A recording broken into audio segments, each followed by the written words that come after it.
மீண்டும் வரவேற்கிறேன். நேர்விட பேசலாம். இரண்டாவது அமர்வில் பயணிக்க இருக்கின்றோம். தமிழகத்தில் ஆட்சியை பிடிப்பதற்கு மாஸ்டர் பிளான் தயார் என்று அமித்ஷா, பாரதிய ஜனதா கட்சியினுடைய தேசிய தலைவர் அமித்ஷா பேட்டியளித்திருக்கிறார். இன்றைக்கு ஒரு தினசரி பத்திரிகையில் அந்த பேட்டி வந்திருக்கிறது.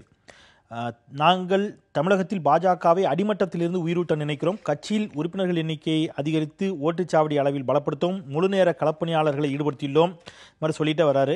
இந்த ஸ்டைல் தான் எங்களுடைய ஸ்டைல் அப்படிங்கிறத சொல்லிட்டு தமிழகத்திற்கான மாஸ்டர் பிளான் தயார். உள்ளூரில் யார் தலைவர் என்பது இதில் அவ்வளவு முக்கியமல்ல.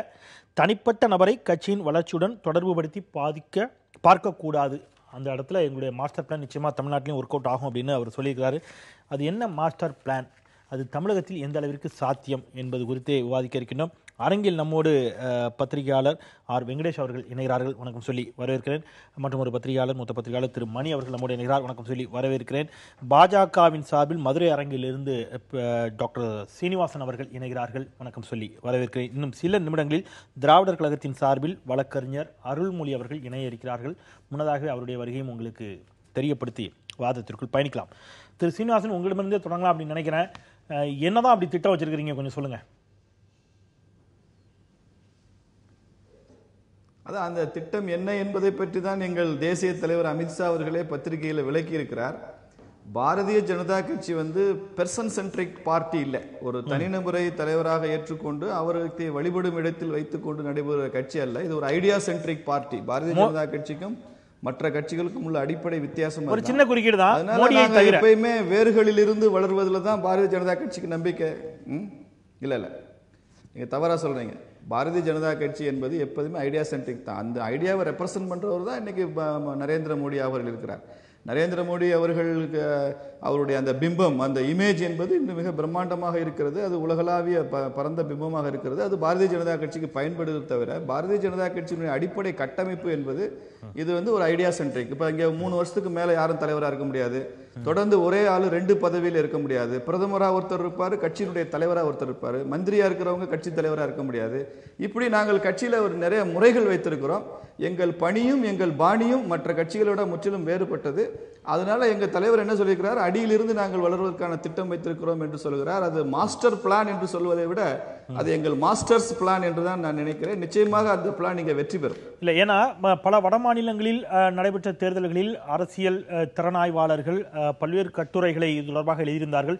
குறிப்பாக உத்தரப்பிரதேச தேர்தல் எடுத்துக்கிட்டிங்கன்னா பெரும்பான்மையாக இருக்கக்கூடிய யாதவ சமூகத்தைச் சேர்ந்தவர்கள், அவர்களுக்கான பிரதிநிதித்துவத்தை எல்லா கட்சிகளும் கொடுத்து கொண்டிருந்த நிலையில் நான் யாதவ்ஸ் பிசி, யாதவர்கள் அல்லாத இதர பிற்படுத்தப்பட்ட சமூகத்தை ஒன்றிணைத்து அது ஒரு சக்சஸ்ஃபுல் ஃபார்முலாவா உத்தரப்பிரதேசத்தில் வெற்றி கொடுத்தது பாஜகவிற்கு அப்படிங்கிற ஒரு கருத்து வைக்கப்படுகிறது. இந்த மாதிரி ஒவ்வொரு மாநிலத்திற்கும் ஒரு கருத்து முன்வைக்கப்படுகிறது. அந்த மாதிரி தமிழகத்திற்கு என்ன மாதிரியான திட்டங்கள் வைத்திருக்கிறீர்கள் அப்படிங்கிற உங்க சீக்கிரட்டை கொஞ்சம் சொல்லுங்க. இல்லை, இது ரகசியமெல்லாம் ஒன்றும் இல்லை. நீங்கள் திரும்ப திரும்ப ரகசியமாகவே அதை பார்க்க வேண்டிய அவசியம் இல்லைன்னு நினைக்கிறேன். தமிழகத்தில் ஒரு சீக்கிரட் இல்லை. நம்ம கீழே இருந்து வேலை செய்ய போகிறோம். அத்தனை சமுதாயத்தை சேர்ந்த மக்களையும் ஆதரவு கேட்கிறோம், அவர்களை அணுகுகிறோம், அவர்கள் பிரச்சனையை புரிந்து கொள்கிறோம். அடித்தட்டு மக்கள், ஒடுக்கப்பட்ட மக்கள் இருந்து மேல் தட்டில் இருக்கிற வரைக்கும் எல்லாரும் பாரதிய ஜனதா கட்சியில் இணைந்து கொண்டிருக்கிறார்கள். நிச்சயமாக அவர்கள் பிரச்சனையை புரிந்து கொண்டு பாரதிய ஜனதா கட்சி அதை பற்றி பேசும்போது, அந்த பிரச்சனைகளை தீர்க்க முயற்சி செய்யும் போது ஆதரவு தளம் மிக அதிகமாகத்தான் வரும். அந்த அடிப்படையில் தான் பாரதிய ஜனதா கட்சி தனது மாஸ்டர் பிளான் இங்க தயாரிக்குமே தவிர இங்க டிவைட் அண்ட் ரூல் இல்ல. ஒரு சமுதாயத்தையும் இன்னொரு சமுதாயத்தையும் போட்டியிடுகிற ஒரு சமுதாயமாக மாற்றுவதோ, வாக்கு வங்கிகளை உருவாக்குவதோ அந்த அணுகுமுறையில செய்யறது இல்லை. இல்ல, கொள்கை சார்ந்த அல்லது இங்க இருக்கக்கூடிய தமிழக மக்களுடைய பிரச்சனைகள் சார்ந்த விஷயங்களில் கவனம் செலுத்தி கட்சியை வேரிலிருந்து பலப்படுத்தி எழுவது அப்படிங்கிற வாதத்தை நீங்க வச்சீங்கன்னு சொன்னா, தமிழகத்தை பொறுத்தவரை தொடர்ச்சியாகவே தேசிய கட்சிகளுக்கான வாய்ப்பு அப்படிங்கிறது தமிழகத்தில் மிக குறைவு.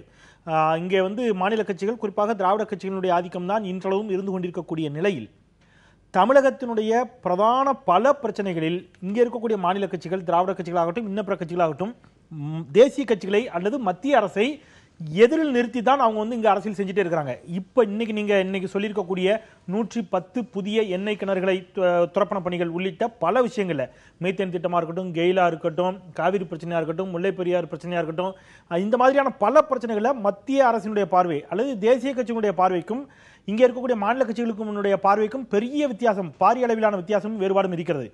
இந்த இடத்துல உங்களுடைய கொள்கை அப்படியே இங்க இம்ப்ளிமெண்ட் பண்ணீங்கன்னா அது எந்த அளவுக்கு உங்களுக்கு சக்சஸ்ஃபுல்லா இருக்கும்னு தான் கேள்வி. இல்லை, நான் தொடர்ந்து இங்கே தேசிய கட்சிகளை இங்கே ஏற்றுக்கொள்ளவில்லை என்று நான் சொல்ல மாட்டேன். அதிமுகவே கூட நீங்கள் பிராந்திய கட்சின்னு பார்க்குறீங்க, ஆனால் அவங்க அகில இந்திய என்ற வார்த்தையை சேர்த்திருக்கிறாங்க. அகில இந்திய அதிமுக என்று தான் அந்த கட்சி தன்னை பிரகடனப்படுத்திக் கொள்ளும் போது அதை பிராந்திய கட்சியாக நீங்கள் எப்படி பார்க்குறீங்கன்னு தெரியல. அவர்களுக்கு வேண்டுமானால் வட இந்தியாவில் கிளைகள் இல்லாமல் இருக்கலாம், தமிழகம் தாண்டியும் கர்நாடகாவில் அந்தமான்ல எல்லாம் அவங்க ஏதோ இயங்கிக் கொண்டிருப்பதாகத்தான் கேள்விப்படுகிறோம். தொடர்ந்து காங்கிரஸ் கட்சியும் கம்யூனிஸ்ட் கட்சியும் தேசிய கட்சிகள் தான் தமிழ்நாட்டில் அவர்கள் திமுகவுடனோ அதிமுகவுடனோ கடந்த 50 ஆண்டு காலமாக தொடர்ந்து கூட்டணியில் தான் இருக்கிறாங்க. அதனால தமிழகத்தில் உள்ள மாநில கட்சிகள் எப்போதுமே தேசிய கட்சிகளை எதிர்த்து தான் அரசியல் செய்யும் என்ற நிலை இல்லை. இன்னும் சொல்ல போனால் தேசிய கட்சிகளுடைய ஆதரவு இல்லாமல் தமிழ்நாட்டில் எந்த கட்சியும் ஆட்சிக்கு வந்ததில்லை என்பதுதான் உண்மை. பாரதிய ஜனதா கட்சியை வேண்டுமானால் இப்போது எதிர்க்கிறார்கள் என்று சொல்லலாம், ஆனால் அதுல கூட அதிமுகவுடைய நிலையில இப்போது மாற்றம் ஏற்பட ஆரம்பித்திருக்கிறது. அவர்கள் ஜனாதிபதி தேர்தலில் பிஜேபியினுடைய வேட்பாளரை ஆதரிக்க தொடங்கி இருக்கிறார்கள். தமிழ்நாட்டில் ஏற்கனவே இருந்த திமுக அதிமுக ரெண்டு கட்சியுமே பிஜேபியோட கூட்டணியில இருந்தவங்க தான், ஆட்சியில பங்கு கொண்ட கட்சிகள் தான். அதனால இது எப்போதுமே எதிர்ப்பு நிலையில் தான் தமிழ்நாடு தேசிய கட்சிகளுக்கு இருக்கிறது என்பதை நான் ஏற்றுக்கொள்வதில்லை. பாரதிய ஜனதா கட்சி அரசியல் வேறு அமைப்பு வேறு என்று நாம் இரு பிரிவாக வைத்திருக்கிறோம். அமைப்பு ரீதியாக மக்களை சந்திப்பது, கிளை கமிட்டிகள் அமைப்பது, அதற்காக முழு நேர ஊழியர்களை தயாரிப்பது என்பது அமைப்பு பணி, ஆர்கனைசேஷனல் ஒர்க். நாம் புரிந்து கொள்வது அரசியல் பணி. அந்த அரசியல் பணி எப்போதும் பாரதிய ஜனதா கட்சி எப்போதும் போல கையாளும். சார், நான் மீண்டும் வருகிறேன். திருமணி, தமிழ்நாடு இப்ப நிதின் கட்கரி வந்த போது கூட தமிழகத்தை மட்டும் வேறுபடுத்தி தான் இருக்கிறது. பாஜகவுடைய இன்னும் பிற மாநிலங்களில் பாஜகவுடைய ஒர்க்குக்கும் தமிழ்நாடு பல பாஜக தலைவர்கள் சொல்வதாக வரக்கூடிய செய்தி, தமிழ்நாடு தான் பிஜேபிக்கு ஒரு பெரிய செட்பேக்காக இருக்குது. ஏன்னா அவங்களால ஈஸியாக இன்னும் இங்கே உள்ளே வர முடியல, அல்லது பெரிய அளவில் தேர்தல் ரீதியாக அவங்களால சக்ஸஸ் ஆக முடியலைங்கிற வாதங்கள்லாம் வச்சுட்டு இருக்காங்க. பட் தமிழ்நாட்டிலேருந்து திமுக இல்லாத ஒரு அணியின் மூலமாகத்தான் திரு பொன் ராதாகிருஷ்ணன் வெற்றி பெற்று மத்திய அமைச்சராகவும் இருக்கிறார். அதையும் நம்ம கவனத்தில் எடுக்க வேண்டியிருக்கு. ஒரு மாஸ்டர் பிளான் தயார் அப்படின்னு சொன்னா என்ன மாதிரியான திட்டங்கள் தமிழ்நாட்டில் கை கொடுக்கக்கூடும் பாஜகவிற்கு நீங்க நினைக்கிறீங்க? பாஜக தமிழகத்தில் காலூன்றுவதற்கான வாய்ப்புகள், சதவீதங்கள் உங்களுடைய பார்வையில் எவ்வளவு? அண்டர் எஸ்டிமேட் பண்ண முடியாது. இப்போ பிஜேபி தமிழ்நாட்டில் அவர்களுடைய வாக்கு சதவீதம் என்பது 2%, 2 to 2.5 அந்த ரேஞ்சில் தான் இருக்கும். இவர்கள் முதல்ல 98 பிப்ரவரியில் நடந்த மக்களவைத் தேர்தல் அதிமுக பிஜேபியோடு சேர்ந்து அவர்கள் இங்கு காலூன்ற வழிவகை செய்தது முதல்ல அதிமுக. அதற்கு பிறகு 99 ஏப்ரல் 17 ஒரு ஓட்டு வித்தியாசத்தில் வாஜ்பாய் அரசாங்கத்தை ஜெயலலிதா கவிழ்த்த பிறகு அவர்களோடு கைகோர்த்தது திமுக. அந்த கவர்மெண்ட் 4.5 வருஷம் போச்சு. இப்போ அதுக்கு பிறகு மறுபடியும் 2004 மக்களவைத் தேர்தலில் ஏடிஎம்கே பிஜேபி அலையன்ஸ் வந்தது, வாஷ்ட் அவுட், தோத்தாங்க. அதிலிருந்து பார்த்தீங்கன்னா இது வரைக்கும் 2 திராவிட கட்சிகளும் அவர்களை சேர்த்து கொள்ளவில்லை. இந்தியா முழுவதும் இருக்கக்கூடிய மற்ற மாநிலங்களில் இருக்கக்கூடிய அரசியல் என்பது வேறு, தமிழகத்தில் இருக்கக்கூடிய அரசியல் சூழல் என்பது வேறு. அது அவர்கள் பிஜேபி தலைமைக்கு நன்றாக புரியும். தமிழ்நாட்டில் இருக்கக்கூடிய பிஜேபி தலைவர்களை விட தொலைக்காட்சிவாதங்களில் ரொம்ப உரத்த சத்தத்துடன் பேசக்கூடிய தலைவர்களை எல்லாரையும் விட தமிழ்நாட்டில் பிஜேபியோட ஸ்ட்ரென்த் என்ன என்பதும், அதை இப்போ மோடிக்கு இருக்கக்கூடிய செல்வாக்கை வைத்து இதை எந்த அளவுக்கு நம்மளால் உயர்த்த முடியும், to what extent we can கோன்றதும் அவங்களுக்கு தெரியும். அதனால் அவர் இப்போ அமித்ஷா சொல்லியிருக்கிறது ஜென்ரலி இந்த மாதிரியான பாஜக ஆளாத மாநிலங்களுக்கு போகும்பொழுது அவர் சொல்லக்கூடிய ஒரு வார்த்தை தான் இது. பட் இங்கே அவங்க 2 திராவிட கட்சிகளை தவிர்த்து எப்படி அதை தனியாக செய்வாங்கன்றது புரியல. ஏடிஎம்கே அவங்களோட ஒரே சேஃப் பெட் ஏடிஎம்கே தான். அப்படி இல்லை என்றால் ஒருவேளை வேறு சில அரசியல் நிகழ்வுகள் காரணமாக 2019 மக்களவைத் தேர்தல்களில் திமுகவோட அவர்கள் போவதற்கு வாய்ப்பு இருக்கிறதா என்ற பேச்சு கூட அடிபடுகிறது. திமுக 2019 தன்னுடைய நிலைப்பாட்டை கிட்டத்தட்ட சூசகமாக சுட்டி காட்டி விட்டார்கள். ஏன்னா சமீபத்தில் நடைபெற்று முடிந்த திரு கருணாநிதி அவர்களுடைய வைர விழா நிகழ்வில் அனைத்து தேசிய தலைவர்களும் வந்தார்கள். அதில் அவங்க எல்லோரும் வைத்த ஒற்றை வாதம், அதை ஸ்டாலினுமே அதைத்தான் முன்மொழிந்தார். அவங்க பாஜக எதிர்ப்புங்கிற ஒற்றை தளத்தில் தான் அந்த மேடையை அமைக்கப்பட்டிருந்தது. அடுத்த நாள் தமிழிசை போன்றவர்கள் கூட அதான் சொன்னாங்க, இது வைர விழாவா இல்ல வைர விழாவான்னு தெரியல, எல்லோரும் பாஜகவை திட்டுறதுக்கு மட்டும்தான் அந்த விழாவை பயன்படுத்திக்கிட்டாங்க அப்படிங்கிறது தான் அவங்க வாதமாக வைக்கப்பட்டது. இல்ல அப்படி நீங்க பார்க்க வேண்டிய அவசியம் இல்லை. ஏன்னா அரசியல் என்பது 24 மணி நேரத்தில் மாறும். 1999 நான் மறுபடியும் சொல்லுகிறேன், ஏப்ரல் 17ஆம் தேதி ஜெயலலிதா அந்த அரசை கவிழ்த்தார். அதற்கு சரியாக ஒரு மாதத்திற்கு முன்பு மார்ச் 17 திருச்சியில் வாஜ்பாய் அவர்கள் தலைமையில் நடைபெற்ற மறைந்த நம்முடைய மத்திய அமைச்சர் ரங்கராஜன் குமாரமங்கலம் ஏற்பாடு செய்த விழா, அதில் பேசிய வாஜ்பாய் அவர்கள் திமுக அரசாங்கத்தை மிக கடுமையாக சாடினார். நீங்கள் சொல்கிறது ஒன்று உண்மை, நான் அதை மறுதளிக்கவில்லை. ஸ்டாலின் வந்து அதை ஆன்டி பிஜேபி ஃப்ரண்ட்டாக தான் அந்த மேடையை பயன்படுத்தினார். ஆனால் எதுவுமே வந்து சாஸ்வதம் கிடையாது. அவங்களுக்கு வந்து ஒரு ஆக்ஷன் பிளான் இருக்குது.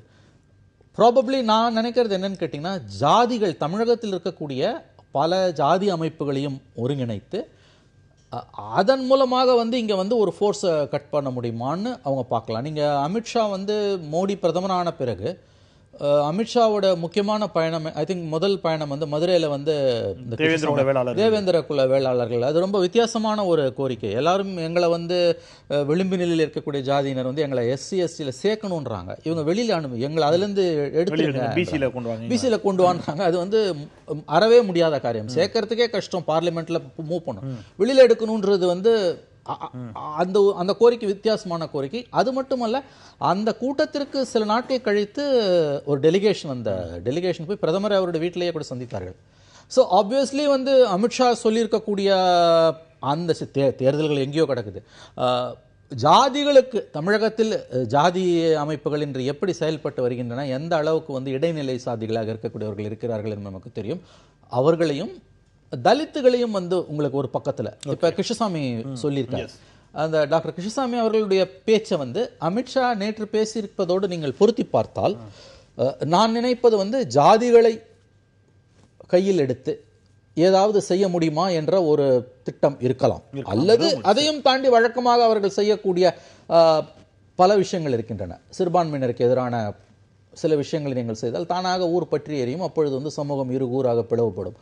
அந்த மாதிரி தமிழ்நாட்டில் வந்து அந்த யாட்ஸ்டிக்கை வச்சு அவங்க பண்ணுறதுன்றது கஷ்டம். ஒரு கட்சி நினைத்தால் கூட வந்து இங்கே அவ்வளவு சுலபத்தில் தமிழகத்தில் வந்து சமூக நல்லிணக்கத்தை கெடுக்க முடியாது. ஓகே, அடிப்படையில் இந்த இடத்துல திரு வெங்கடேஷ், இந்த வாய்ப்புகள் எந்த அளவிற்கு தமிழ்நாட்டில் இருக்குது அப்படிங்கிற கேள்வியும் மணி சொல்கிறாரு. அது தேசிய தலைவர்கள், அவருடைய தேசிய தலைவர்கள் உணர்ந்தே இருப்பார்கள், அதற்கான சாத்தியக்கூறுகள் மிக குறைவு அப்படிங்கிறதையும் சொல்லி காட்டி, இங்கே சாதிய ரீதியாக அந்த மாதிரி ஒருங்கிணைத்தால் ஒருவேளை அதாரான ஒரு வாய்ப்பு இருக்கக்கூடும் அப்படிங்கிறார். நீங்கள் இதை எப்படி பார்க்குறீங்க? எனக்கு அதில் முற்றிலும் உடன்பாடு இல்லை. ஏன்னா ஏற்கனவே 2 விதமான ஒரு பரிசோதனை முயற்சிகள் இங்கே நடைபெற்றிருக்கின்றன. ஏற்கனவே பாமகவினுடைய திரு ராமதாஸ் அவர்கள் இதே மாதிரியான ஒரு முயற்சியை வந்து ஒரு காலகட்டத்தில் செய்து பார்த்தார், அது தோல்வியில் முடிந்தது. அதே போல் இப்போ நீங்கள் சட்டமன்றத்துக்கு முன்னாடி பாஜக இதே மாதிரியான ஒரு முயற்சிக்கான ஒரு சமுதாய நல்லிணக்கம், சமுதாயத்தை ஒருங்கிணைப்பது என்ற ஒரு முயற்சியில் இறங்கியது. அது எனக்கு தெரிந்து பெருமளவு அவர்களுக்கு பயனளிக்கவில்லை. நிச்சயமாக இது ஒரு தோல்வியுற்ற ஒரு மாடல் தான் அது. ஸோ அதனால் அதுக்குள்ளே அவர்கள் போவார்கள்னு நான் நம்ப தயாராக இல்லை. ஆனால் நான் வேறு மாதிரி தான் இதை புரிஞ்சு கொள்ள விரும்புகிறேன். என்னென்னா, இன்றைக்கு இருக்கக்கூடிய பல பிரச்சனைகள், தமிழகம் சார்ந்த பல பிரச்சனைகள் இன்றைக்கு உடனடியாக ஒரு நேரடியான ஒரு கூர்மையான மோதலை ஒன்று உருவாக்கி இருக்குது. மத்திய அரசுக்கும் மாநிலத்தினுடைய தேவைகளுக்கும் இடையே இருக்கக்கூடிய, அதாவது மாநிலத்தினுடைய தேவைகள் ஒரு பகுதியாகவும் மத்திய அரசினுடைய பார்வை ஒரு பகுதியாகவும், இதனால தான் நீங்கள் இந்த பிராந்திய கட்சிகளுக்கான தேவையே வந்து இத்தனை காலகட்டமாக உருவாகி வந்திருக்கிறது. மாநிலம் தழுவிய மாநிலத்தினுடைய பிரச்சனைகளை எடுத்து பேசக்கூடிய கட்சிகள் என்பது தனியாக இங்கே செல்வாக்கு பெற்றது அதனால தான். ஸோ தேசிய கட்சிகள் அதனால தான் விலக்கி வைக்கப்பட்ட ஒரு சூழ்நிலை ஏற்பட்டது. அப்போ இந்த மாதிரி ஒரு பிரச்சனை ஏற்படக்கூடிய இடத்துல 2 ஆங்கிள்லையும் பாருங்க. ஒன்று வந்து அரசியல் ஆங்கிளில் பார்த்தீங்கன்னா, நீங்கள் வட இந்தியாவில் நடந்த எல்லா மாநில தேர்தல்களையும் அவர்கள் வந்து தேசிய கட்சிகள் மாநிலத்திற்குள் உள்ளே வந்து தங்களுடைய இடத்தை மீண்டும் பெற்றுக்கொண்டன. ஸோ அதுக்கான ஒரு வாய்ப்பு அங்கே உருவாகி இருக்கிறது. இன்னொன்று, அந்த மாநிலங்கள் அதற்கான வாய்ப்பை உருவாக்கி தந்தன. இப்போ தமிழகத்தை பொறுத்தவரை கூட நீங்கள் யோசிச்சு பார்த்தீங்கன்னா, இன்னைக்கு தமிழகத்தில் இருக்கக்கூடிய பகுதிகளை நீங்கள் இப்படி பிரிச்சுட்டீங்கன்னா, ஒன்று அர்பன் ஏரியாஸ், இன்னொன்று ரூரல் ஏரியாஸ்னு பிரிச்சுட்டீங்கன்னா, நகர் சார்ந்த பகுதிகளில் வாழக்கூடிய பெரும்பாலும் மோடியையும் குறிப்பாக பாஜகவையும் தெரிந்தவர்கள் அதை ஒரு வரவேற்கத்தக்க ஒரு அம்சத்தோடு பார்க்கக்கூடிய ஒரு பக்குவம் ஒன்று இருக்கிறது. இன்னொரு பகுதி ரூரல் ஏரியாஸில் இருக்கக்கூடியவர்களுக்கு இதை பற்றி பெரிய அறிமுகமே இல்லாத ஒரு சூழ்நிலை இருக்கிறது. பெருமளவு அவர்களுக்கு இன்னும் போய் சேர வேண்டிய ஒரு அடிப்படை கட்டமைப்பே அந்த இடத்தில் இல்லாமல் இருக்கிறார்கள். அப்போ இயல்பாகவே 2 விஷயம் நடக்குது. அப்போ இங்கே அது இல்லாமல் 3வது பகுதியாக இங்கே இருக்கக்கூடிய அரசியல் சூழ்நிலைகள், இது எல்லாமே ஒருங்கிணைந்து இந்த ஒரு மாதிரி ஒரு சரிவு நிலையில் இருக்கக்கூடிய இந்த அரசியல் சூழ்நிலை பிளஸ் நீங்க வந்து ஒரு middle class, urban middle class வந்து வரவேற்கக்கூடிய ஒரு தன்மை, இதையெல்லாம் நீங்க ஒருங்கிணைச்சு பார்க்கும்போது அவர்களுக்கு சில பாக்கெட்ஸ்ல கண்டிப்பாக அவர்களுக்கு மிகப்பெரிய செல்வாக்கு உருவாகி கொண்டே இருக்கிறது. இந்த பாக்கெட்ஸ்லாம் எது அப்படிங்கிறது அவர்களால் வந்து இன்னைக்கு தேதியில் ஐடென்டிஃபை பண்ணி பார்த்து அவங்களால அந்தந்த தொகுதிகளுக்குள்ள நீங்க வந்து தங்களுடைய வேட்பாளர்களை நிறுத்த முடியுமே. ஆனால் நீங்க இதுக்கு ஒரு நேரடி உதாரணங்கள் முன்னாடி பார்த்தீங்கன்னா தெரியும். நீங்க அது மகாராஷ்டிராவாகட்டும், முந்தைய மாநிலங்கள்லாம் பார்த்தீங்கன்னா அவங்க என்ன பண்ணியிருப்பாங்க, பெரும்பாலும் அங்கே இருக்கக்கூடிய மாநிலத்தில் வளமாக இருக்கக்கூடிய ஒரு கட்சியோட போய் கூட்டணி சேர்ந்து 3வது பார்ட்னர் 4வது பார்ட்னராக சேர்ந்து படிப்படியாக அவர்கள் மேலே வந்து ஆட்சியை பிடிப்பார்கள். அதே மாதிரி இன்றைக்கு கூட நீங்கள் பார்த்தீங்கன்னா இன்னைக்கு அவர்களுடைய தேவை இப்போ 2019 வரைக்கும் ஒரு ஸ்ட்ராட்டஜி இருக்க வாய்ப்பு உண்டு, 2021க்கு ஒரு ஸ்ட்ராட்டஜி இருக்க வாய்ப்பு உண்டு. இந்த 2021க்கான ஸ்ட்ராட்டஜியாக அவர்கள் படிப்படியாக இங்கே குறைந்தபட்சம் அவர்களுக்கு நிச்சயமாக நம்பிக்கை தரக்கூடிய ஒரு 50 தொகுதிகளிலேனும் தங்களுடைய வேட்பாளரை நிறுத்தி அதன் மூலமாக தங்களுக்கு ஒரு மினிமம் என்ட்ரி, குறைஞ்சபட்சம் தங்களுடைய என்ட்ரி பண்ண முடியுங்க. ஆனா உங்களுடைய வாதத்துல தமிழ்நாட்டிற்கு இது பொருந்தாதோ அப்படின்னு தோணுது.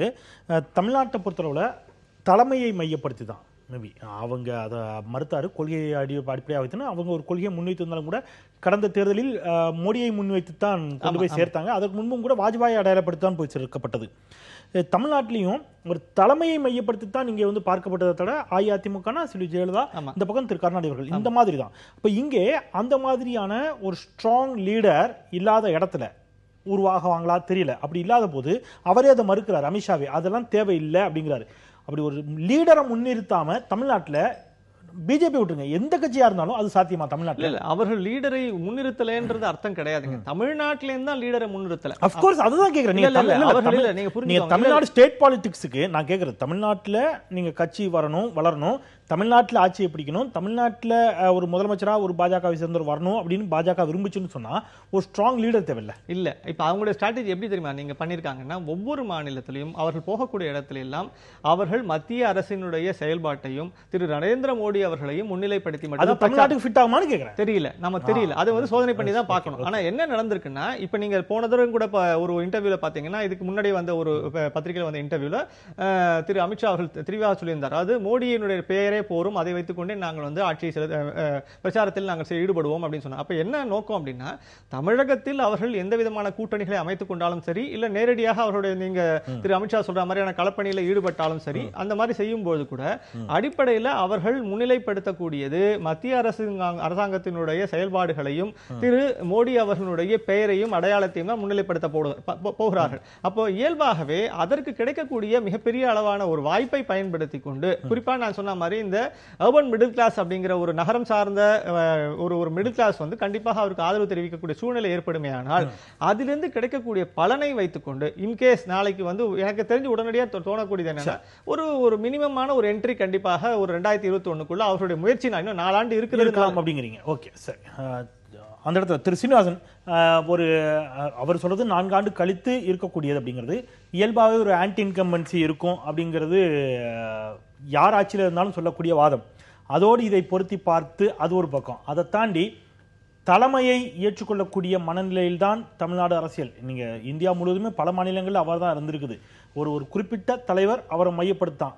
அதை தாண்டி இங்கே அந்த மாதிரி தலைமையை முன்னிறுத்தாமல் உங்களுடைய ஐடியாலஜி, உங்களுடைய கொள்கைகளை முன்வைத்து தமிழ்நாட்டில் எந்த அளவுக்கு உங்களால் வெற்றி பெற முடியும், அதற்கான சாத்தியக்கூறுகள் எந்த அளவுக்கு இருக்குன்னு நம்புறீங்க? ஒரு தலைவரா லீடரா உருவாகாம. வெங்கடேஷ் அவர்கள் இன்னும் கொஞ்சம் தாராளமா இருந்திருக்கலாம்னு நினைக்கிறேன். ஏதோ மினிமம் என்ட்ரின்னு சொல்றாரு. 2021 பிஜேபி நாங்க ஆட்சியை பிடிக்க போறோம்னு சொல்லிட்டு இருக்கோம். ஒரு மினிமம் என்ட்ரி என்ற லெவல்ல இருக்கிறாரு. கொஞ்சம் தாராளமா இருங்க சார்.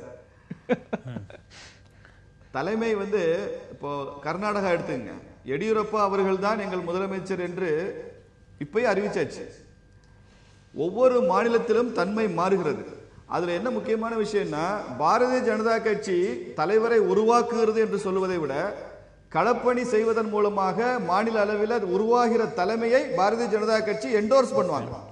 மேலிருந்து திணிக்கப்படுவோர் தலைவராக இருக்க முடியாது. கீழிருந்து வேலை செய்து எமர்ஜ் ஆகிறவங்க தான் தலைவர். இல்லைன்னா காங்கிரஸுக்கும் எங்கள் கட்சிக்கும் வேறுபாடு இல்லாமல் போயிடும். காங்கிரஸ்ல தான் மேலிருந்து தலைவர்களை நியமிப்பார்கள், திணிப்பார்கள். அதனால பாரதிய ஜனதா கட்சி கூட இப்போது களப்பணி மூலமாக உருவாகும். அந்த தலைமை அரசாங்கம் மத்திய ஏற்றுக்கொள்ளும். அதனாலதான் இங்க ஒரு மாற்றம், ஆட்சி மாற்றம். ஒரு சின்ன குறுக்கீடு தான். உத்தரப்பிரதேசத்துல யோகி ஆதித்யநாத் தேர்தலில் நின்று சட்டப்பேரவை உறுப்பினராகி எம்எல்ஏக்கள் கூடி முதலமைச்சராக தேர்ந்தெடுக்கப்படல. அவர் எம்எல்ஏவாகவே இல்லாத ஒரு நாடாளுமன்ற உறுப்பினராக இருந்தவர்.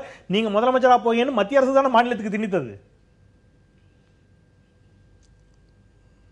இல்லங்க, நீங்க ஒரு முதலமைச்சரை மாத்திரமே ஒரு கட்சியினுடைய முகமாக எப்படி பாக்குறீங்க? மற்ற கட்சிகள் வேணா சாத்தியமா இருக்கலாம். முலாயம் சிங்கை முதலமைச்சராகவும் பார்ப்பாங்க, கட்சி தலைவராகவும் பார்ப்பாங்க. பாரதிய ஜனதா கட்சி வரை ஆட்சி தலைவர் என்பது வேறு, கட்சி தலைவர் என்பது இன்றைக்கு வாஜ்பாய் அவர்கள் பிரதமராக வந்தார். இன்றைக்கு குடிமை சமூகத்தில் பாஜகவின் முகம் அமித்ஷாவா மோடியா? நரேந்திர மோடி அவர்கள் தான். என்ன சந்தேகம்? கட்சி தலைமை இல்லையே, ஆட்சி தலைமை தானே. மாற்றம் இல்லை. பாரதிய ஜனதா கட்சி சொல்லுகிறது இல்லைங்க. அது எல்லா இடத்துலயும் இருக்க வேண்டிய அவசியம் இல்லை. அது எல்லா இடத்துலயும் இருக்க வேண்டிய அவசியம் இல்லை. உதாரணம் சொல்றேன். அத்வானி அவர்கள் தலைவராக இருந்து கட்சியை வழிநடத்திய போது வாஜ்பாய் அவர்கள் தான் வெற்றி பெற்றால் எங்கள் பிரதமர் என்று அவர் முதல்ல அறிவித்து விட்டார். அப்போது வாஜ்பாய் அவர்கள் அரசியல்ல ரொம்ப ஆர்வமா இல்ல. அத்வானி அவர்களை பத்தி பத்திரிகையில என்ன சொன்னாங்க? பிரைம் மினிஸ்டர் வெயிட்டிங் அப்படின்னு எழுதினாங்க. பிரைம் மினிஸ்டர் பதவிக்கு காத்திருப்பவர் எழுதினாங்க. அத்வானி அவர்களே என்ன சொன்னார்னா எங்கள் பிரதமர் வாஜ்பாய் என்று தான் சொன்னார் அவர். ஓகே, தலைமை முக்கியமல்ல, எங்களுடைய கொள்கைகளை முன்வைப்போம் அப்படின்னு எடுத்துக்கிட்டா நான் அதான் கேட்டேன்.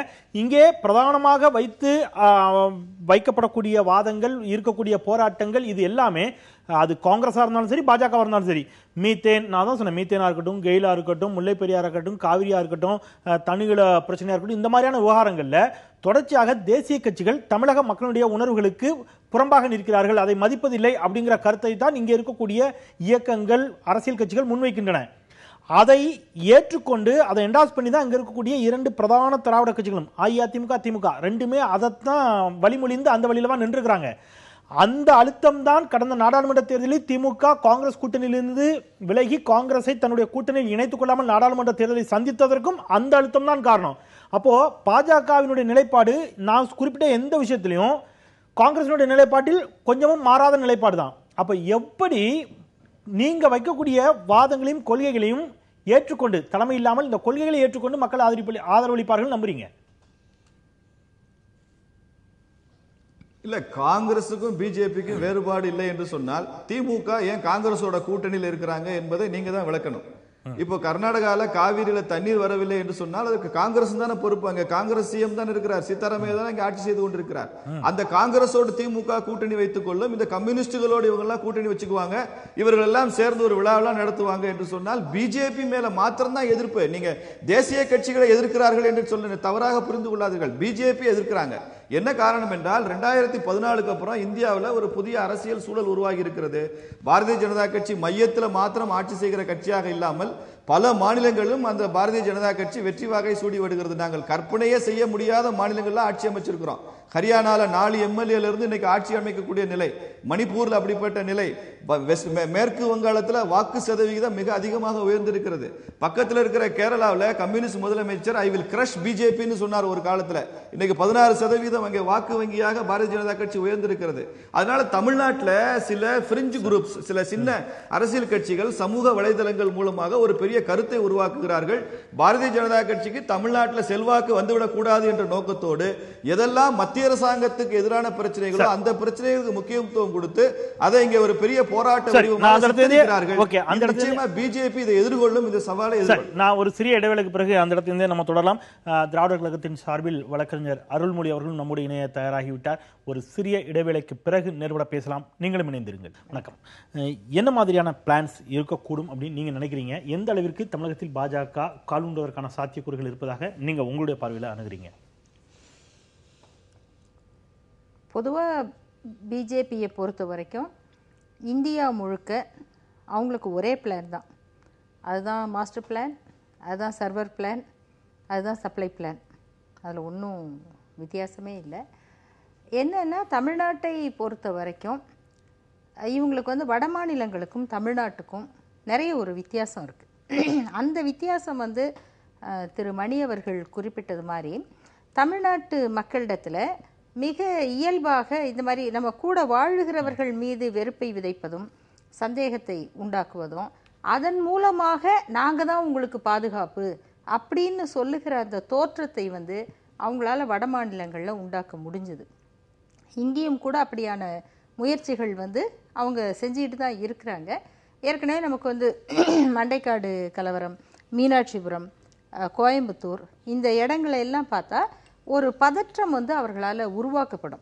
நீங்கள் இயல்பாக வாழ்ந்த கோயம்புத்தூரில் இன்றைக்கி அந்த பதட்டம், இவங்க வந்து சிறுபான்மையினரை காமிக்கிறது, பெரும்பான்மை, உண்மையில் இந்த மாதிரி மத ரீதியான உணர்வுங்கிறத ஒரு கட்சி சார்ந்து அரசியல் சார்ந்து வடிவமைக்க ஆரம்பிச்சா அது வந்து பெரும்பான்மை மக்களுடைய அமைதியை கெடுத்துரும். சிறுபான்மை மக்களுக்கு மட்டும் இல்லை, பெரும்பான்மை மக்களின் அமைதியும் கெடுத்துரும். இப்போ வந்து நீங்கள் பாகிஸ்தானில் வந்து நாங்கள் தீவிரமான முஸ்லீம், நல்ல முஸ்லீம் அப்படின்னு நினைக்கிறவர் வந்து அதுக்கான பணியில் தன்னை ஈடுபடுத்தி கொள்றதுன்னு போனால் அவர் வந்து இஸ்லாமியர்கள் மீதும் தான் தாக்குதல் நடத்துவார். அதே மாதிரி தான் எந்த மத உணர்வுங்கிறத நீங்கள் அரசியல் படுத்தி இவர் தான் நல்ல ஹிந்து, இப்படி தான் இருக்கணும்னு ஒரு பிரச்சாரத்தை ஆரம்பித்தால் அது பெரும்பான்மை மக்களுக்கும் நிம்மதி இல்லாத நிலையை உண்டாக்கும். இந்த விழிப்புணர்வு தமிழ்நாட்டில் உண்டு. இது ஒன்று. ரெண்டாவது, புதுசாக பார்க்கும்போது சில அதிர்ச்சி இருக்கும். ஆனால் தமிழ்நாட்டில் இவங்க என்ன பண்ணிட்டாங்கன்னா, நிறைய பேர் பிஜேபிக்காரங்க தான் அவங்கவுங்களே ஆளை செட் பண்ணி வீட்டில் பெட்ரோல் குண்டு வீசிக்கிறது, அப்புறம் எதுக்கு திண்டுக்கல்ல நடந்திருக்கு, கோவையில் நடந்திருக்கு, ஏன் இப்படி பண்ணீங்க அப்படின்னு சொன்னாக்க அவங்கள தன்னை விளம்பரப்படுத்திக்கிறதுக்கு.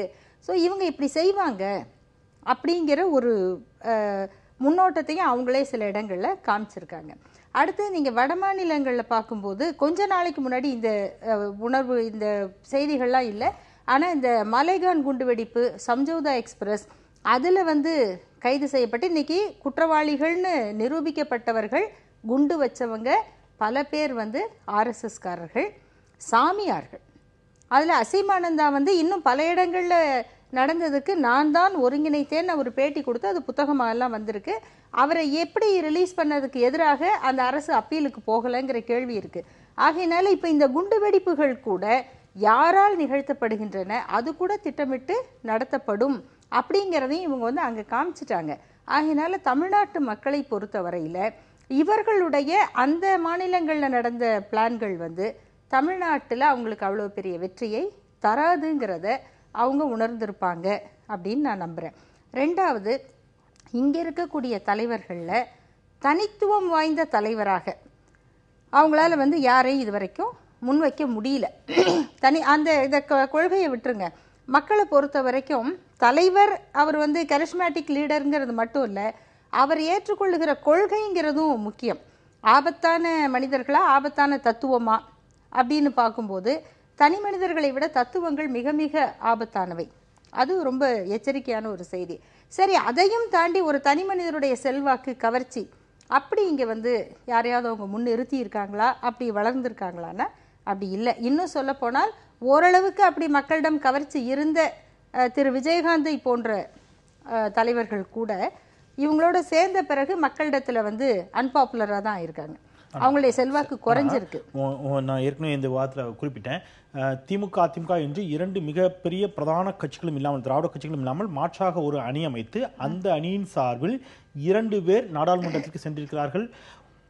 பாஜகவின் சார்பில் ஒருவர் மத்திய அமைச்சராக இருக்கிறார் அப்படின்னு சொன்னா அந்த அணி இங்கே வெற்றி பெற்றது அப்படிங்கிறதையும், மத்திய அமைச்சராக பொன் ராதாகிருஷ்ணன் கன்னியாகுமரி தொகுதியிலிருந்து அவர் வெற்றி பெற்று செல்கிறார் அப்படின்னு சொன்னா பாஜகவிற்கு இங்கே பேஸே இல்லை அப்படிங்கிற உங்க வாதம் அதுல எந்த அளவிற்கு சரியான வாதமாக இருக்கிறது அப்படிங்கிறதும், இப்போ நடைபெற்று முடிந்த சில தேர்தலில் கூட தனித்தே நின்றும், கடந்த சட்டப்பேரவை தேர்தலில் அவங்க சில சின்ன கட்சிகளோடும் ஒரு சில இடங்களில் ஆதரவு பெற்றிருந்தாலும் கூட கணிசமான வாக்குகளை வாங்கி இருக்கிறார்கள் அப்படிங்கிறதை முற்றிலும் நம்ம தவிர்க்க முடியாதுல்ல. கண்டிப்பா நான் வந்து அவங்களுக்கு பேஸே இல்லை அப்படின்னு சொல்ல மாட்டேன். அது வந்து ஒரு கற்பனைவாதமாக இருக்கும். ஏன்னா அவங்க இத்தனை ஆண்டுகளாக உழைச்சிருக்கிறாங்க. அது சில இடங்கள்ல அவங்களுக்குன்னு ஒரு அடிப்படையை அவங்க உருவாக்கி இருக்காங்க. அதை வந்து நம்ம இல்லைன்னு மறுக்க கூடாது. அதே மாதிரியாக நம்ம தேர்தல் நேரத்தில் ஏளனம் செய்யறதுக்கு வந்து அவங்க யாருமே டெபாசிட் வாங்கலை அப்படின்னு நம்ம சொல்லலாம். ஆனால் பல இடங்கள்ல அவங்களுடைய வாக்குகள் வந்து கொஞ்சம் அதிகமானது அப்படிங்கிறதும் உண்மைதான். நம்ம அந்த உண்மையை மறந்துறதுக்கு இல்லை. ஆனால் ஒரு ஆட்சியை பிடிக்கிற அளவுக்காக அந்த தன்மையோடு மக்கள் வந்து அவர்களை நம்பி வாக்களிப்பார்களா? நீங்க எந்த கட்சியுமே ஒரு நூற்றாண்டு, அவங்க வந்து 1925 அங்க தொடங்கினது, RSS தொடங்கினது 1925. அதனுடைய அரசியல் பிரிவாக ஜனசங்கம் எப்ப வந்தது, ஜனசங்கம் எப்ப ஜனதாவாச்சு, அது எப்ப பாரதிய ஜனதாவாச்சு. இப்படி ஒரு பெரிய அரசியல் பயணத்தை தொடங்கி கொஞ்சம் கொஞ்சமா வந்திருக்காங்க. அப்படியான ஒரு உழைப்பை வந்து ஒரு கட்சி கொடுக்குதுன்னு சொன்னா அது ஒரு அடிப்படையை கண்டிப்பா உருவாக்க தான் செய்யும். ஆனா அது ஆட்சிக்கு வருகிற பலனை கொடுக்குமாங்கிறது இவங்க மற்ற இடங்களில் என்ன செய்கிறார்கள். ராஜஸ்தான்ல இருக்கிற வறுமையும், குஜராத்ல இருக்கிற குடிதண்ணீர் பிரச்சனையும், மத்திய பிரதேசத்துல எப்படிப்பட்ட கலவரங்கள் நடக்குதுங்கிறதும், யூபி, இது எல்லாத்தையும் பார்த்துதான் தமிழ்நாட்டு மக்கள் இவங்களுக்கு வாக்களிக்கணுமான்னு முடிவு பண்ணுவாங்க. இதுவரை வைத்த விமர்சனத்துக்கு அவர்கிட்ட பதில் கேட்கணும் அப்படின்னு நினைக்கிறேன். திரு இதுல ஸ்ரீனிவாசன், இதுல இந்த இடத்துல இவர்கள் இதுவரை வைத்திருக்கக்கூடிய வழக்கறிஞர் அருள்மொழி வைத்திருக்கக்கூடிய வாதங்களில் உங்களுடைய மறுப்பு? இல்ல, அவங்க கொஞ்சம் சரியான விவரங்களை சொல்லவில்லை என்று தான் நினைக்கிறேன் சகோதரி அவர்கள். கோயம்புத்தூர்ல இருக்கிற குண்டு வெடிப்புல மாத்திரம் 60க்கும் மேற்பட்ட சாதாரண மக்களே பலியாயிருக்கிறாங்க. இதுவரைக்கும் தமிழ்நாட்டில் மாத்திரம் பயங்கரவாதத்திற்கு 140க்கும் மேற்பட்ட பொதுமக்களும் சரி, இந்து இயக்கங்களை சார்ந்தவர்களும் சரி, பாரதிய ஜனதா கட்சியும் சார்ந்தவர்களும் பலியாயிருக்கிறாங்க. இவங்க போற போக்குல இதுல யாரோ சில பேர் இவங்களே வைத்துக் கொண்டார்கள் என்றெல்லாம் பேசுறதெல்லாம் ரொம்ப ஒரு அபத்தமான வாதமாகத்தான் பார்க்கிறேன். இது பல பேருடைய உயிர் சம்பந்தப்பட்ட பிரச்சனை, பாதுகாப்பு சம்பந்தப்பட்ட பிரச்சனை. அவர்கள் வழக்கறிஞர் தொழில் இருக்கிறவங்க தான் இதனுடைய சென்சிட்டிவிட்டி ரொம்ப நன்றாக தெரிந்துதான் அவர் பேசுவார் என்று நினைக்கின்றேன். மகாராஷ்டிரத்தில் நடந்த சம்பவம் என்பது அது ஒரு விதிவிலக்காக அந்த வழக்கு அங்கே வந்திருக்கிறது. அந்த வழக்கில் கூட குற்றம் சாட்ட பல பேர் அங்கே நீதிமன்றத்தால் நிரூபிக்கப்பட முடியாமல் ரிலீஸ் ஆயிருக்கிறாங்க. அந்த சூழலையும் தமிழ்நாட்டினுடைய சூழலையும் கம்பேர் பண்ண முடியாது என்றுதான் நான் பார்க்கின்றேன். நாடு முழுக்க, குறிப்பாக தமிழ்நாட்டில் மிக அதிகமான விலை கொடுத்து கொண்டிருக்கிறது இந்து இயக்கங்கள். அதற்கு இங்க இருக்கிற பயங்கரவாதம் அதற்கு காரணமாக இருக்கிறது என்ற உண்மையை நான் இங்க பதிவு செய்கிறேன். அதுபோலவே பாரதிய ஜனதா கட்சி என்பது நாடு முழுக்க வெற்றி வாகை சூடிக்கொண்டிருக்கிற கட்சி தான். நீங்க குஜராத்தில் இப்படிப்பட்ட வறுமை இருக்கிறது என்று சொன்னால் தொடர்ந்து 4 முறையாக அங்கே ஆட்சிக்கு வந்திருக்க முடியாது. மத்திய பிரதேசத்தில் கலவரம் நடந்து கொண்டிருப்பதுதான் பாரதிய ஜனதா கட்சியுடைய பெர்ஃபார்மன்ஸ் சொன்னா 3/2 பங்கு மெஜாரிட்டியில் அங்கே 3வது முறையாக ஒரு முதல்வர் ஆட்சியை பிடித்திருக்க முடியாது.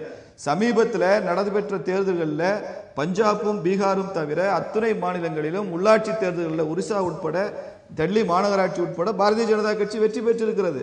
அதனால தொடர்ந்து இந்த onward march of Bharatiya Janata கட்சி இது தொடர்ந்து நடைபெறும். அதனுடைய வீச்சு தமிழகத்திலும் நிச்சயமாக இருக்கும். இந்த திராவிட அரசியல் என்பது, குறிப்பா திராவிடர் கழக அரசியல் என்பது தொடர்ந்து இந்த இந்துத்துவா, பாரதிய ஜனதா கட்சி எல்லாம் எதிர்த்து செய்த அரசியல் என்பதனால பாரதிய ஜனதா கட்சியினுடைய வளர்ச்சி அது வந்து விடுமோ என்ற அச்சம் அவர்களுக்கு இருப்பதை என்னால் புரிந்து கொள்ள முடிகிறது. அதையும் மீறி இங்கே பாரதிய ஜனதா கட்சி நிச்சயமாக வளரும். ஆனால் பிஜேபி மேல இருக்கிற ஒரு காழ்ப்புணர்ச்சி காரணமாகவோ, எதிர்ப்புணர்வின் காரணமாகவோ சமுதாயத்தில் நடந்து கொண்டிருக்கிற பயங்கரவாதத்தை தயவு செய்து நீங்கள் ஆதரித்து விடாதீர்கள் என்ற கோரிக்கையை நான் அந்த ஊடகத்தின் மூலமாக உங்களிடம் சொல்கிறேன். பயங்கரவாதம் என்பது வேறு, பாரதிய ஜனதா கட்சி வளர்வது என்பது வேறு. சமூக நலன் கருதி நீங்கள் பயங்கரவாதத்தின் பக்கம் இருக்கக்கூடாது என்று கேட்டுக்கொள்கிறேன். இல்ல, பயங்கரவாதத்தை யாரும் ஆதரிக்கல, குறிப்பா நாங்க ஆதரிக்க மாட்டோம் எந்த பயங்கரவாதத்தையும். ஏன்னா இந்த மாதிரி அமைப்புகள், இயக்கங்கள்னு பேர்ல குண்டு வைக்கிறது, இது எவ்வளவு பயங்கரவாதம். அதை நாங்க கடுமையாக கண்டிக்கிறோம். எந்த தயவுதாட்சணியும் இல்லாம கண்டிப்போம். அவர்கள் தண்டிக்கப்பட வேண்டாம். ஆனா அதே மாதிரியாக இந்த கூட்டம் சேர்ந்துக்கிட்டு நாங்க மாட்டுக்கறியை சோதனை பண்றோம், ரயில்ல போற ஒரு பையனை, மாணவரை, கல்லூரி மாணவரை, 2 பெண்கள் கறி வாங்கிட்டு போறோம், இவங்களையெல்லாம் கூட்டமாக சேர்ந்து அடித்து கொள்ளுவது அப்படிங்கிற பயங்கரவாதத்தை மக்கள் மத்தியில வளர்க்கிற இந்த அரசியலையும் நம்ம பார்க்கிறோம். நான் சொல்றது என்னன்னா, தமிழ்நாட்டு மக்களை பொறுத்த வரைக்கும் உங்களுடைய உண்மையான அரசியல் என்னன்னு தெரியும். வடநாட்டுல நீங்க இந்த வளர்ச்சி இல்லாமை, வறுமை, இதையெல்லாம் மாத்துறதுக்கு தான் சிறுபான்மை பெரும்பான்மை காண்பித்து பெரும்பான்மை மக்களை ஏமாற்றி கொண்டிருக்கிறார்கள். இதுல திசை திரும்பினதுனாலதான் அவங்களுக்கு இது வளர்ச்சி இல்லைங்கிறத பத்தி எண்ணம் இல்லாம நாம பெரும்பான்மை நமக்கு பாதுகாப்பு இல்லைங்கிற அந்த மாய வலையில நீங்க அவங்களை ஏமாத்த முடியும். தமிழ்நாட்டை பொறுத்தவரை அதை ஏமாத்த முடியாதுன்னு நான் சொல்றேன். திருமணி, உங்களுடைய பார்வை இந்த இதுவரை நடைபெற்றிருக்கக்கூடிய இந்த வாதத்தில் உங்களுடைய பார்வை? இல்ல, அவங்க நான் திரும்பவும் சொல்றேன், பாஜக தலைமைக்கு, ஆர்எஸ்எஸ் தலைமைக்கு தமிழகத்தில் தங்களுடைய உண்மையான செல்வாக்கு என்ன என்பதும் எந்த அளவுக்கு அதை நம்ம எக்ஸ்டெண்ட் பண்ண முடியும் என்பதும் நன்றாக தெரியும். வாராது போல வந்த மாமணியாய் தற்பொழுது அவர்களுக்கு கிடைத்திருக்க, கடந்த 6 மாதமாக அவர்களுக்கு எடுத்திருக்கக்கூடிய வாய்ப்பு என்பது ஜெயலலிதாவின் மறைவுக்கு பிறகு முழுக்க தமிழகத்தை ஆண்டு கொண்டிருக்கக்கூடிய அதிமுக சர்க்கார் என்பது இப்போ மோடி அரசாங்கத்தின், அதாவது அவங்க சொல்லக்கூடியது எல்லாவற்றையும் கிட்டத்தட்ட ஸ்டாலின் சொல்றது அதில் உண்மைதான் நான் நினைக்கிறேன், பினாமி அரசு போலதான் அவர்கள் செயற்பட்டு கொண்டிருக்கிறார்கள். இந்த வாய்ப்பு, அதாவது அரசியல் ரீதியாக ஆட்சியில் அமர்ந்து, அதாவது கோட்டை கொத்தளத்தில் கொடியேற்றி தான் ஒரு பாஜக தலைவர் தமிழகத்தில் பாஜக ஆட்சியை அமைக்க வேண்டும் என்ற அவசியம் இல்லை. இங்க இருக்கக்கூடிய நிர்வாகத்தில் நீங்கள் செலுத்தக்கூடிய அந்த செல்வாக்கு அது ரொம்ப முக்கியமானது. அது நிறைய சம்பவங்களை நம்மால் சொல்ல முடியும். ஆகவே இங்க ஒரு அரசியல் தலைமை வெற்றிடம் ஏற்பட்டிருக்கிறது தமிழகத்தில், இது எல்லோருக்கும் தெரியும். இதில் மத்தியில் மிகுந்த செல்வாக்குடன் இன்று இருந்து கொண்டிருக்கக்கூடிய மோடி அரசு தமிழகத்தில் எந்த அளவுக்கு தன்னுடைய காரியங்களை சாதித்துக் கொண்டிருக்கிறது என்பதை நாம் சற்று உன்னிப்பாக பார்த்தாலே தெரியும். தலைமைச் செயலாளருடைய அலுவலகத்திலும் வீட்டிலும் ரெய்டு நடக்கிறது, சிட்டிங் மினிஸ்டர் வீட்டில் ரெய்டு நடக்குது. இதெல்லாம் சரி தப்புன்றதை தாண்டி இதுபோல் வேறு எந்த மாநிலத்திலாவது நிகழ்ந்திருந்தால் அங்க இருக்கக்கூடிய மாநில கட்சி, ஆளும் கட்சி என்பது கொதித்து எழுந்திருக்கும். Government pushed back, central government பின்னால போயிருக்கும். இங்க எதுவுமே இல்லை. ஜெயலலிதா அவர்களுடைய மறைவுக்கு பிறகு துரதிருஷ்டவசமாக ஆளும் அதிமுகவின் அரசியல் செல்வாக்கு, பொலிட்டிக்கல் பவர் ஒண்ணுமே இல்லாம போச்சு. நீங்க உங்க வாதம் ஒரு பொலிட்டிக்கலான ஒரு புள்ளியில இருந்து அதை எடுத்துக்கிட்டா அது பாஜகவிற்கு பிளஸ் ஆகத்தானே போகணும் அரசியல். எக்ஸாக்ட்லி, அதைத்தான் நான் சொல்றேன். ஆல்ரெடி அவர்கள் ஆட்சிக்கு வர வேண்டும் என்றால் ஒரு தமிழிசை சவுந்தரராஜனோ எச் ராஜாவோ அல்லது நாராயணனோ போய் முதலமைச்சர் இருக்கையில் அமர வேண்டும் என்ற அவசியம் இல்லை. நீங்கள் பின்னால் இருந்து இயக்கலாம். இன்னைக்கு தமிழ்நாட்டில் முக்கியமான எல்லா முடிவுகளும் எங்க எடுக்கப்படுகின்றன? ராஜ்பவன்ல எடுக்கப்படுகிறது. வெளியில தெரியல உங்களுக்கு. இதை பிரதான எதிர்க்கட்சியால் இந்த நிலைமையை சரியா எக்ஸ்ப்ளாய்ட் பண்ண முடியல, ஊடகங்களால் செய்ய முடியல. தமிழ்நாடு மாதிரியான ஒரு மாநிலத்தில் நீங்க மற்ற மாநிலங்களில் செய்தது போல் இங்கு செய்ய முடியாது, 100 ஆண்டுக்கு வரலாறு இதற்கு உண்டு அப்படின்றதுலாம் அந்த தலைவர்களுக்கு, தியரிட்டிஷியன்ஸ் சொல்லுவாங்க பாருங்க, அவங்களுக்கு நன்றாக தெரியும். ஆனால் நான் சொல்ல வருவது என்னவென்றால், ஏற்கனவே அவர்கள் தங்களுடைய நீண்ட கரங்களால் தமிழகத்தின் நிர்வாகத்தை வளைக்க துவங்கி விட்டார்கள். ரெண்டாவது நீங்க ஆட்சிக்கு வந்துதான் சிலதெல்லாம் செய்யணும்னு அவசியம் இல்லை. இந்த சோஷியல் ஃப்ரிக்ஷன் சொல்லுவோம் பாருங்க, அந்த சமூக கொந்தளிப்புக்கான விதைகள் ஏற்கனவே நன்றாக போடப்பட்டிருக்கின்றன தான் நான் பார்க்கிறேன். திரு வெங்கடேஷ், இதுல நான் அவர்கிட்ட ஒரு கேள்வி வச்சிருந்தேன், அதான் மீண்டும் கூட உங்களோட மைக்க விரும்புகிறேன். இவங்க சொன்ன சமூக ரீதியிலான காரணிகளுக்கெல்லாம் அப்பாற்பட்டு அரசியல் ரீதியிலான காரணிகளாக எடுத்துக்கொண்டால் கூட தமிழகத்தில் அஇஅதிமுக ரொம்ப ஸ்ட்ராங்கா ஒரு இடத்துல நின்னது அப்படின்னு சொன்னீங்கன்னா, தமிழ்நாட்டில் இயக்க அரசியல் முன்னெடுத்தவர்கள் என்னெல்லாம் வாதங்களை வைத்தார்களோ அதையெல்லாம் ஜெயலலிதா அவர்கள் ஏற்றுக்கொண்டார் இடத்துல. நீங்க ஈழ பிரச்சனையில் ஜெயலலிதாவுடைய நிலைப்பாடு அப்படின்னு முற்றிலும் மாறி அவர் தனியிலத்திற்கான தீர்மானமே போட்டார். ராஜு கொலை வழக்கில் சிறையில் இருப்பவர்களை விடுதலை செய்ய வேண்டும் என்று தீர்மானம் போட்டார். முல்லை பெரியாறில் அவருடைய நிலைப்பாட்டை தெரியப்படுத்தினார். காவிரி, அந்த மாதிரி தமிழ்நாடு பாதிக்கப்படுகிறது என்ற குரலோடு வைக்கப்படுகின்ற எல்லா போராட்டங்களுக்கும் எஸ் நாங்களும் உங்களோட தான் இருக்கிறோம்னு சொல்லி மாநில அரசு மக்கள் பக்கம் நின்று மத்திய அரசை அல்லது தேசிய கட்சியை எதிர்நிலையில் நிறுத்தி அரசியல் செய்தது. திமுகவும் சரி அதிமுகவும் சரி. அந்த இடத்துல இங்க இருக்கக்கூடிய இன்ன பிற மாநிலங்களோடு தொடர்புடைய பிரச்சனைகளில் பாஜகவின் நிலைப்பாட்டில் என்ன மாதிரியான மாற்றங்களை ஏற்படுத்த முடியுங்கிறது நமக்கு தெரியும். அப்போ அந்த பார்வையோடு தானே பாஜகவையும் அணுகுவார்கள். இந்த மாநில பிரச்சனையில் பாஜகவால் மிக தீர்க்கமான மாநில கட்சி எடுக்கிற மாதிரியான ஒரு டோனை பிஜேபியால் நிச்சயமா எடுக்க முடியாது. இல்ல, நிச்சயமா எடுக்க முடியாது. இப்ப நீங்க பாஜக தன்னை தேசிய கட்சியாக மட்டுமே தான் நிலைநிறுத்திக் கொள்ள முடியும்.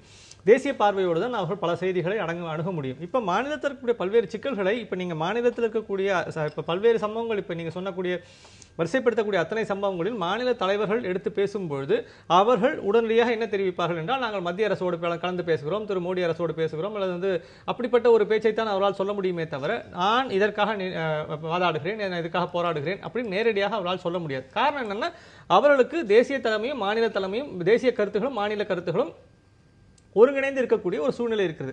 இந்த இடத்துல தான் இப்ப அவர்கள் முற்றிலும் வேற ஒரு விதமான ஒரு பாலிடிக்ஸை செய்வார்கள் என்று நான் மீண்டும் மீண்டும் நான் கருதுகிறேன். என்னன்னா, இன்றைக்கு இப்போ வழக்கமா இருக்கக்கூடிய எந்த விதமான பிரச்சனைகளுக்கும் அல்லது இந்த மாதிரியான கொந்தளிக்கக்கூடிய பல செய்திகளுக்கும் உடனடியாக பதில்களை அவர்கள் வழங்குவதை நிறுத்தி விடுவார்கள், அல்லது பதில்களை வழங்காமல் முற்றிலும் வேற பிளாட்ஃபார்ம்ல இருந்து அவர்கள் பேச்சை ஆரம்பிப்பார்கள் தான் நான் எதிர்பார்க்கிறேன். இப்போ நீங்க உங்களுக்கு உதாரணமா 2 விஷயத்தை இந்த இடத்துல சுட்டி காட்ட விரும்புறேன்.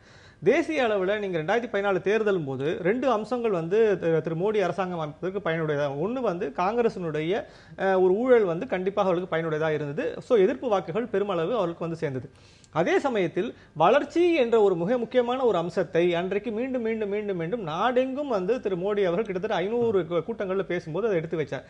இந்த ஹோல் டிஸ்கஷனை வேற ஒரு பிளாட்ஃபார்முக்கு கொண்டு போனார். அப்போ என்ன நடந்ததுன்னா, அதே மாதிரியான வேற இந்த தமிழ்நாட்டை பொறுத்த வரைக்கும் இந்த டிஸ்கஷன் இப்ப நாம பேசிக்கொண்டிருக்கக்கூடிய மாநில சுய உரிமைகள், மாநிலத்தில் இருக்கக்கூடிய பிரச்சனைகள், இந்த மாதிரியான அம்சங்களிலிருந்து முற்றிலும் வேறு ஒரு தளத்தில் வேறு ஒரு ஒரு ஒரு பார்வையில் உங்களுக்கு ஒரு பிளாட்ஃபார்மை மாற்றக்கூடிய ஒரு வாய்ப்பு கண்டிப்பாக பாஜகவுக்கு இருக்குது. ஏனென்றால் இன்றைக்கு இருக்கக்கூடிய பிரச்சனைகளை எடுத்து பேச தொடங்கினால் அவர்களால் இந்த மாநிலத்தினுடைய உரிமைகளை நேரடியாக பதில் சொல்லி தீர்க்க முடியும் என்று எனக்கு தோன்றவில்லை. ஆனால் இதிலிருந்து முற்றிலும் வேறு ஒரு தளத்தில் இருந்து தான் அவர்கள் தங்களுடைய பிரச்சாரத்தை தொடங்குவார்கள். தங்களுடைய இங்க இருக்கக்கூடிய மாநிலத்திற்கும் மக்களை அணுகுவார்கள் என்றுதான் எனக்கு தோன்றுகிறது. அப்படி நடக்கும் பொழுது அது ஒரு மக்களுடைய பேசிக்கா பாலிடிக்ஸ் வந்து என்னன்னா ஒரு இமேஜினேஷனை நீங்க கேப்சர் பண்ணணும். அப்ப இந்த இமேஜினேஷன், மக்களுடைய இமேஜினேஷனை கேப்சர் பண்ணக்கூடிய அம்சமாக அன்றைக்கு வந்து நீங்க வளர்ச்சி என்ற வாதம் வைக்கப்பட்டது. இன்றைக்கு நீங்க தமிழகத்தை பொறுத்த வரைக்கும் அந்த மாதிரியான ஒரு இமேஜினேஷனை கேப்சர் பண்ற மாதிரியான ஒரு விஷயம் இங்க தமிழ்நாட்டில் பேசப்படுமையானால் கண்டிப்பாக கை கொடுக்கும் நான் நம்புறேன். நீங்க ஒரு விஷயம் பாருங்க, வந்து ஜெயலலிதா அவர்கள் செப்டம்பர் 22ஆம் தேதி மருத்துவமனையில் சேர்க்கப்பட்டார். டிசம்பர் 5 இறந்து போனார். அது ரோசையாவோட பதவி காலம் முடிய போகிறது என்று கவர்மெண்ட்டுக்கு நல்லாவே தெரியும்.